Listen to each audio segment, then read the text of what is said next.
मानता हूँ क्योंकि सबको आने में अलग अलग जगहों से थोड़ी सी विलम्ब हो गई। उस विलम्ब के लिए मैं आप सब लोगों से क्षमा मांगता हूँ।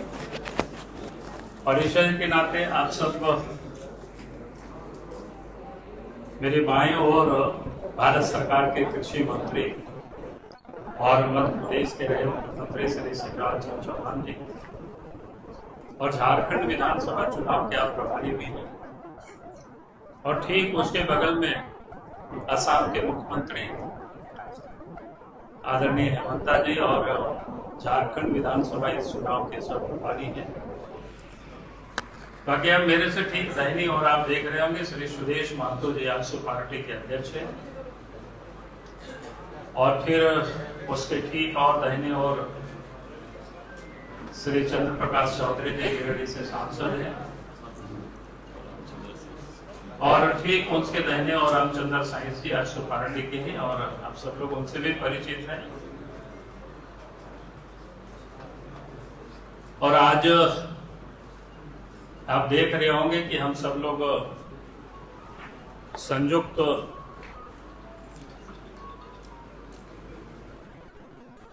प्रेस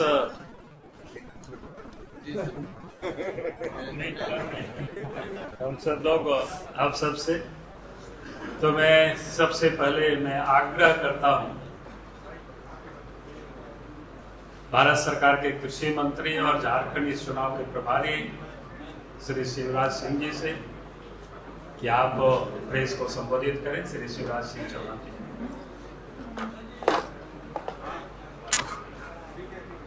इसको भी लगाना।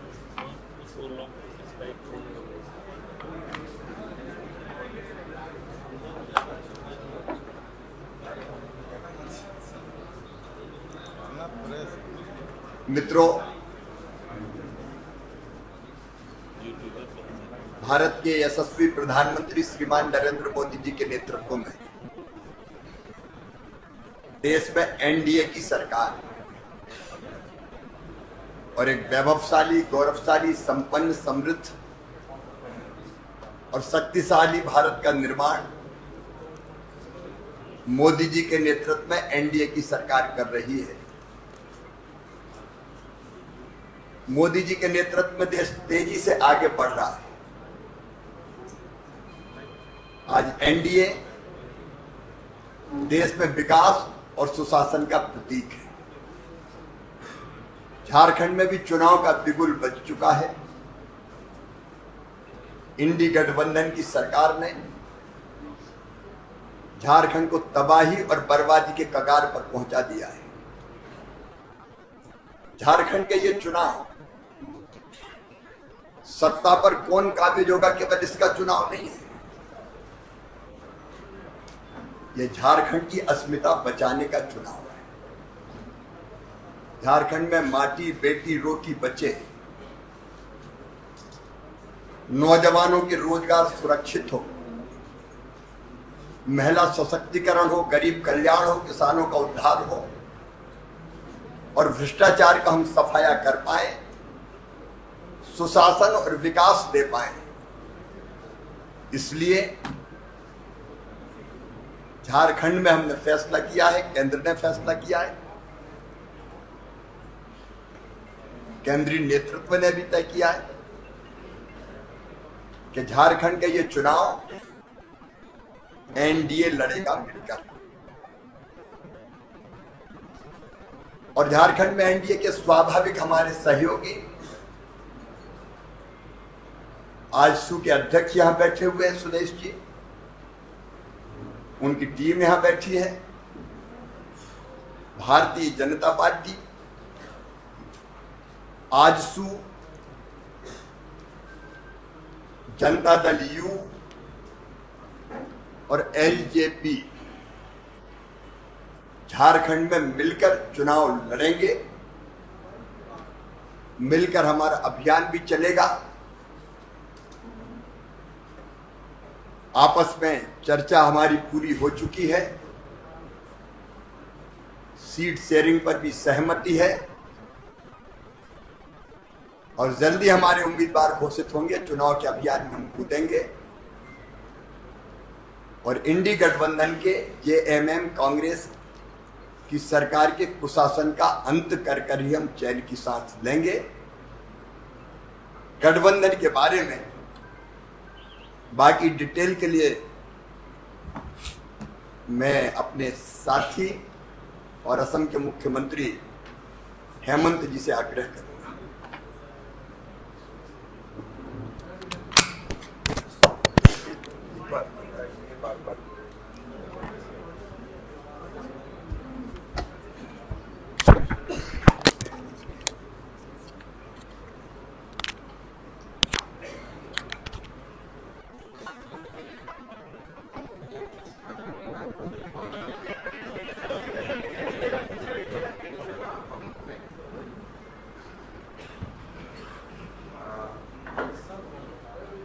मंच में विराजमान सम्मानीय नेतागण, मैं बहुत ज़्यादा भूमिका नहीं बनाना चाहूँगा, लेकिन हमारे आदरणीय कृषि मंत्री शिवराज सिंह चौहान जी ने आप लोगों को बताया कि ये चुनाव हम प्रधानमंत्री नरेंद्र मोदी जी की नेतृत्व में एज ए एनडीए लड़ना चाहूँगा।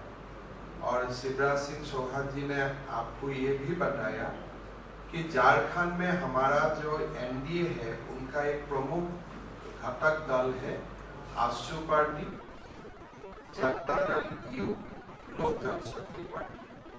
और उस दृष्टिकोण से यह चुनाव हम लोग बीजेपी और ये तीनों पार्टी मिलकर लड़ना चाहूंगा। सीट का सरसा चल रहा है, आगे भी कुछ चर्चा चलेगा। ऐसा नहीं है कि आज मैं जो बताने जा रहा हूँ वही एकदम फाइनल है। कभी कभी परिस्थितियों को देखते हुए नामांकन का समय अभी भी है, कुछ सामान्य परिवर्तन इधर उधर हो भी सकता है और होना भी कभी स्वाभाविक होते हैं। लेकिन जो फिलहाल जहाँ तक हम पहुँचा हूँ वहाँ तक का बात मैं आप लोगों का सामने रखना चाहता हूँ। पहले हम आशु को अभी तक जो हमारा डिस्कशन हुआ, ये 10 सीट में आशु लड़ने जा रहा है, जिसका नाम मैं आपको बोलना चाहूंगा। एक पहला सीट होगा सिल्ली, जहां से आशु लड़ेगा, रामगढ़ आशु लड़ेगा, गोमिया आशु लड़ेगा, ईसागढ़ आशु लड़ेगा, मांडू आशु लड़ेगा, जुगसलाई आशु लड़ेगा, डुमरी आशु लड़ेगा, पाकुड़ आशु लड़ेगा, लोहारदगा आशु लड़ेगा, मनोहरपुर आशु लड़ेगा। सो अभी तक जो हमारा सरसा हुए इस हिसाब से ये 10 सीट आशु लड़ेगा और हम लोगों को अपेक्षा भी होगा कि आशु अपना उम्मीदवार ये 10 सीट में घोषित करे। जनता दल यू का साथ अभी तक का जो हमारा सरसा हुआ है वो सरसा का अनुसार जमशेदपुर वेस्ट और तमार जनता दल यू लड़ेगा। ये 2 सीट जनता दल यू लड़ेगा और हम निश्चित है कि जनता दल यू ही अपना पार्टी का नाम घोषित करेगा। लोक जनशक्ति पार्टी 1 सीट में चुनाव लड़ेगा, वो होगा 17 से लोक जनशक्ति पार्टी चुनाव लड़े। 17 थोड़ा मेरा हिंदी कच्चा है और तो मैं आप लोगों को पहले बताया।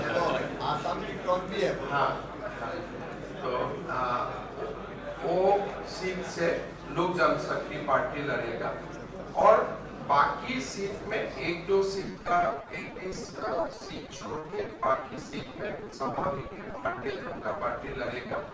यही सीट का एक मोटा मोटी जो डिस्ट्रीब्यूशन है, जनता दल यू 2, लोक जनशक्ति पार्टी 1, आशु 10 और बाकी सीट ऐसा नहीं है कि बीजेपी ही लड़ेगा, कहीं कुछ सरसा में 1-2 इधर उधर हो सकता है, पर मूलतः यही पिक्चर है जो मैं आपको बताने के लिए हमने आप लोगों को निमंत्रण किया था।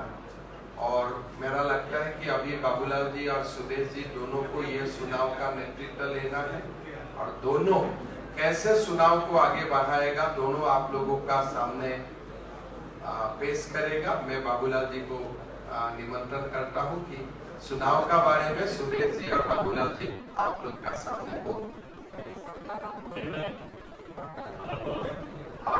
का बीजेपी लड़ेगा। तो मैं सुरेश जी से आग्रह करता हूं कि आप प्रेस को संबोधित करें।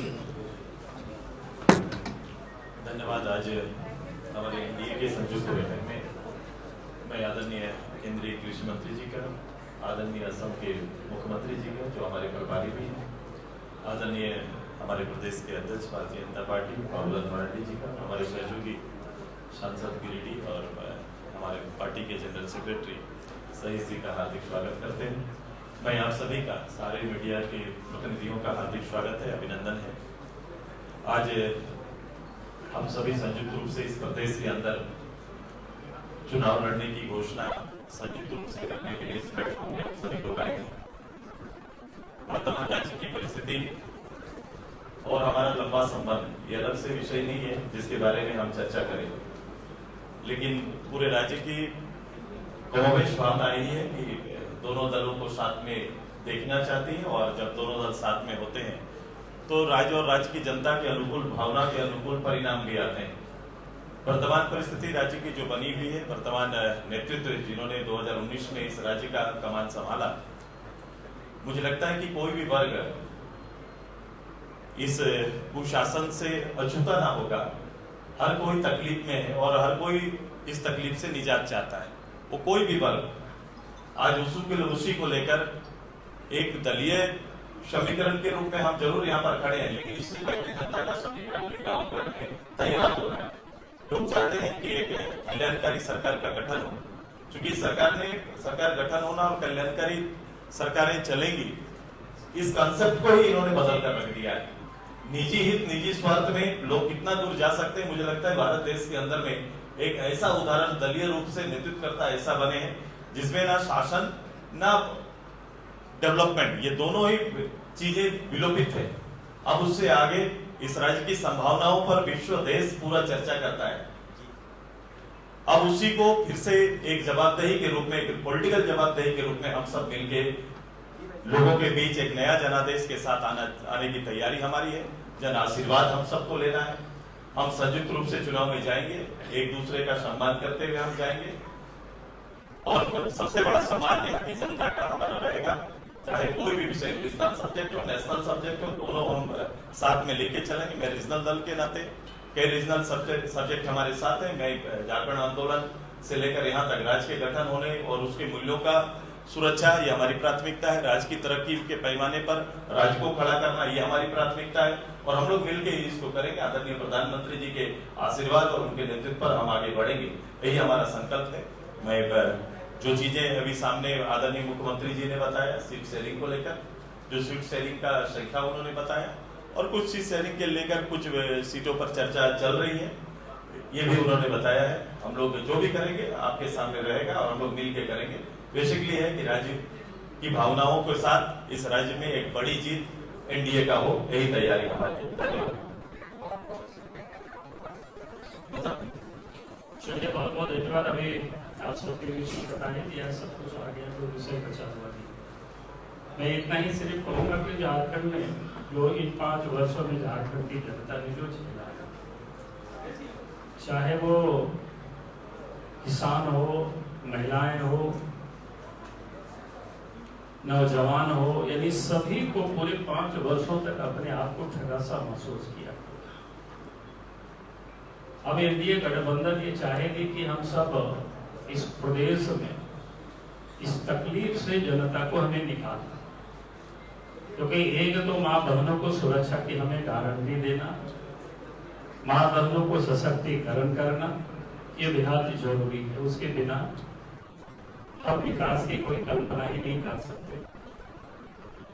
दूसरा, जो नौजवान यहाँ बिल्कुल इन 5 वर्षों में जैसे ठगे गए, उनके सामने लंबी चौड़ी घोषणाएं की गई थी, लेकिन एक भी कोई घोषणाओं की उन्होंने पूरी नहीं की सरकार। आप सबको याद होगा उन्होंने 5 लाख नौकरी देने की भी बात की थी, और इतना तक कि जो व्यक्ति अपने पिताजी का जो कसम खाए थे कि हम शिबू सोरेन के बेटा है, अगर काम नहीं करेंगे, नौकरी नहीं मिलेगी 5 लाख तो हम संन्यास लेंगे। और पिताजी का कसम खाने के बाद अगर व्यक्ति पूरा नहीं करता है तो उसके ऊपर अब जनता कितना भरोसा करेगी, नौजवान कितना भरोसा करेगी। जिन्होंने विधानसभा में नौजवानों के लिए कहा था कि अगर रोजगार नहीं देंगे तो बेरोजगारी भत्ता देंगे, हम सब लोगों ने सर्वसम्मति से उस प्रस्ताव को पास किया था। 7,000 रुपया भत्ता देंगे कि एक भी लोगों को नहीं। माँ बहनों के लिए भी देंगे, चूल्हा खर्च उन्होंने कहा था कि 2,000 रुपया महीना देंगे। पूरे 5 साल गुजर गया, एक भी महीना नहीं दिया। उन्होंने लड़कियों को कहा था कि शादी होगी सोने की सिक्का देंगे, एक भी नहीं दिया। गरीबों को बताया था 72,000 रुपया देंगे, वो भी नहीं दिया। एक तरफ उन्होंने ठगा है, लूटा है, और दूसरी तरफ सुरक्षा भी नहीं दे पाई। इन 5 वर्षों में मां बहनों के साथ जितनी जो जुल्म हुई है, दुष्कर्म हुआ है। 2022 में तो भारत में महिलाओं के साथ दुष्कर्म के मामले में झारखंड प्रथम स्थान पर रहा है। तो आज झारखंड की जनता इन चीजों से अपने आप को मुक्त होना चाहती है। जो व्यक्ति आदिवासियों के लिए राजनीति करते, बार बार आदिवासियों का नाम लेते हैं, लेकिन आज आदिवासियों की स्थिति क्या है?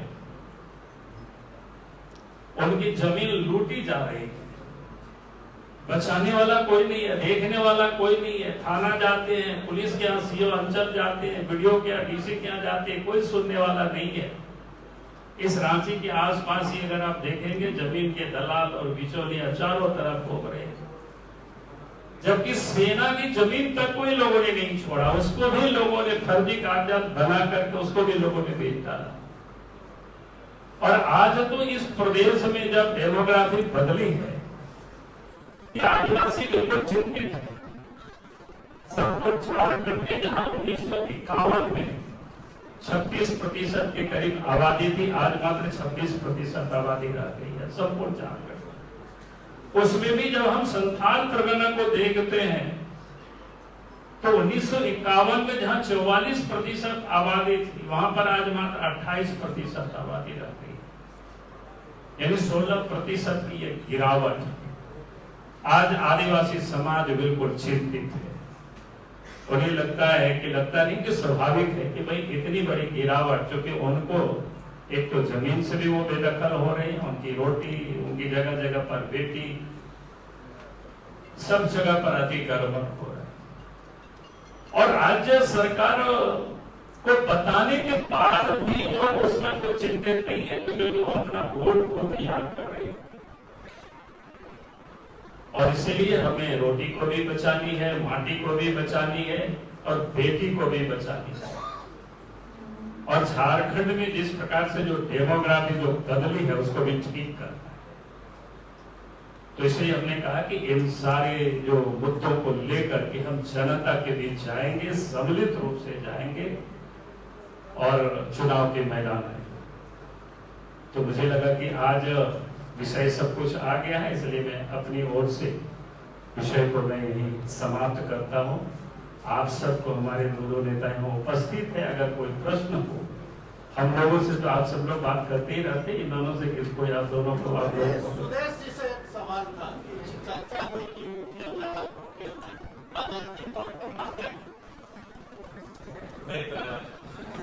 बताना चाहता हूँ कि ये पूरे जो हमारा गठबंधन का पूरा मापदंड है, मैं ये शब्द हम लोग ने कभी भी जन्म लेने ही नहीं दिया। हमारा पूरी जो परिस्थिति बनी वो सीधे राज्य को सामने रख कर हालात से बनी हुई। और मैंने कहा संबंध बताने की आवश्यकता नहीं आपको। हम लोग आपस में समन्वय किए, एक शब्द हम लोग कभी भी गठबंधन के बारे में, नहीं भारतीय जनता पार्टी से, ना आजसू से, आपने कभी ना सुना होगा। जब निर्णय आया तो हम आपके पास आए। भाई आज से नॉमिनेशन शुरू हो गया, ये हम लेट हैं, ऐसा हुआ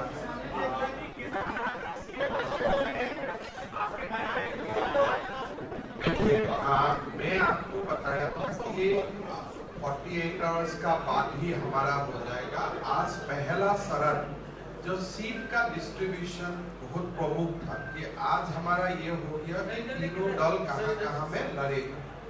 ये प्रोसेस आज हम लोग कंप्लीट किया हो। लगभग सारे सीटों का बारे में हमारा चुनाव कमेटी में चर्चा हो चुका है। हम आशा करता हूं कि केंद्रीय चुनाव कमेटी महाराष्ट्र का साथ ही पहला झारखंड का सूची जारी करेगा। काल भी हो सकता है, परसों भी हो सकता है। एक सवाल और है, बड़े नेताओं को बंटवारा हो गया है, यानी सीएम का चेहरा कौन? सीएम का चेहरा आप ही। सारे झारखंडी सारे मिलकर जनता है, सारे हमारा मुख्यमंत्री है, सारे हमारा भगवान है, उनको हम लोग मिलकर सेवा करेंगे। हम आपको बताया ना, कोई जवाब है, ये पूरा जवाब है। इस जवाब से ही आप ये समझ लीजिए कि हम जब भी कुछ सिद्धांत होता है आपका सामने आता हूँ, और जब सिद्धांत होगा तभी हम ना जवाब दूंगा। सिद्धांत के लिए विजय जाती है।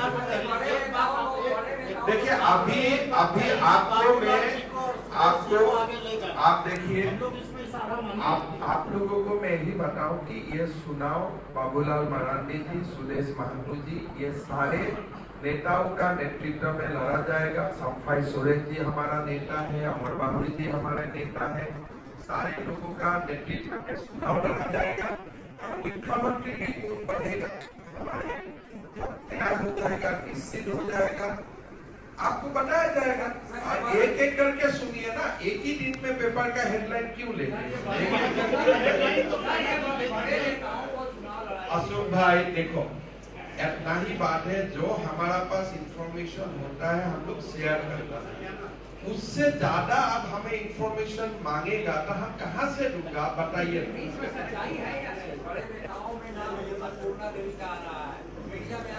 देखिए झारखंड का सारा कार्यकर्ता हमारा बड़े नेता है। काल भी आपको सारे सूची मिल जाएगा, नहीं तो परसों मिल जाएगा। हम अटकलें क्यों लगाते हैं? और हमारे लेवल में अगर मैं आपको हिंट देना शुरू करता हूँ, ये ठीक है। आपको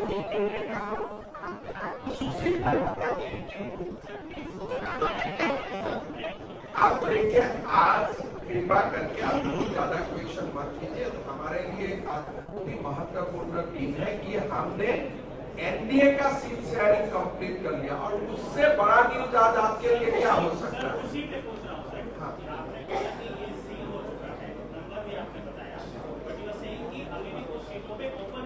देखिए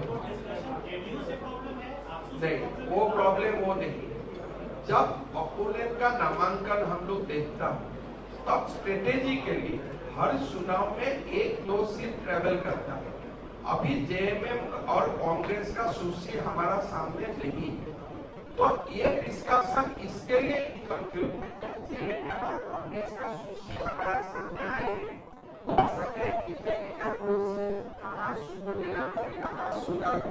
हमें लेना पड़ेगा। तो ये स्ट्रेटेजिकल रीजन का कारण हमने रास्ता हमेशा थोड़ा खोल के रखता। इसलिए मैं अगर आपको आधारभूत बोलो, फिर बोलेगा हिम्मत जी आप तो बोला था सारे कंप्लीट हो चुका है, आज ये सीट आसू में कैसे गया, आज ये सीट बीजेपी में कैसे आया। तो कुल आंसर यही है कि हम रास्ता बंद नहीं करता हूं। जब चुनाव का आखिरी नामांकन का 4 बजे समय नहीं आएगा, तब तक हम थोड़ा रास्ता खोल के रखता हूं। और ये जो हम बोला ना 1-2 सीट का बाकी है, उसी सिलसिला है। ये कोई ऐसा नहीं है कि कोई सीट के लिए खटास है, कोई सीट के लिए झगड़ा है, वो नहीं है। आपको हमारा हाथ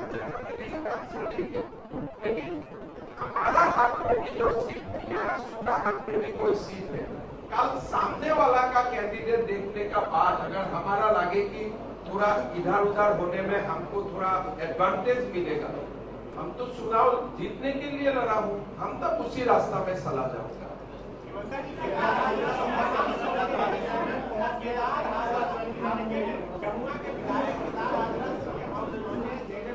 देखिए जो जेएमएम भी जाएगा हमारा ही है, हमको सबको शुभकामनाएं है। हमारा झारखंड का विकास हमारा लक्ष्य है। कौन कहाँ जाते हैं वो बात बहुत मायना नहीं रखता है। चुनाव झारखंड का विकास के लिए है। अगर हम भी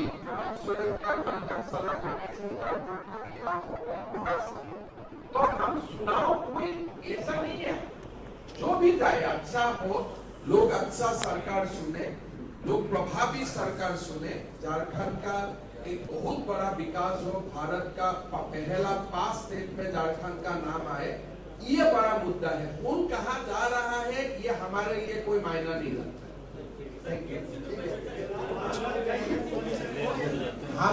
मैं आपको दोबारा आंसर देता हूँ। आजसू जनता दल और लोजपा का साथ कोई सीट का सरसाव बाकी नहीं है। क्या बाकी है? स्ट्रेटेजी के लिए अगर हमें लगता है कि कोई एक सीट में, 2 सीट में आजसू आगे और लड़ने से आजसू हमारा गठबंधन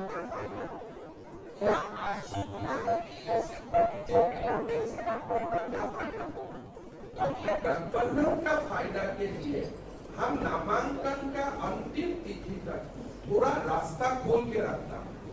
जब बीजेपी का भी सीट अनाउंसमेंट होगा तो आपको लगेगा सीट हम सरसा और स्ट्रेटेजी। और सुदेश जी ने बहुत महत्वपूर्ण बात बताया कि आज से हम लोग एनडीए का हिसाब से सोचूंगा, अभी हम बीजेपी और आजसू का हिसाब से आज से नहीं सोचूंगा। यहाँ से आगे हम एनडीए का हिसाब से ही आंसर करूंगा, एनडीए ही हमारा प्रमुख रहेगा। और आज से बीजेपी क्या होगा, आजसू क्या होगा, ये खत्म। आज से हम एनडीए और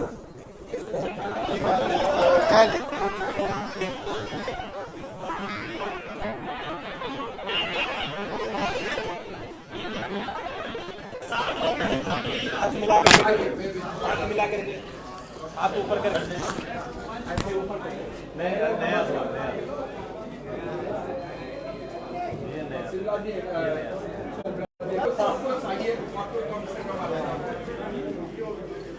विजय का हाथ उठाना चाहिए।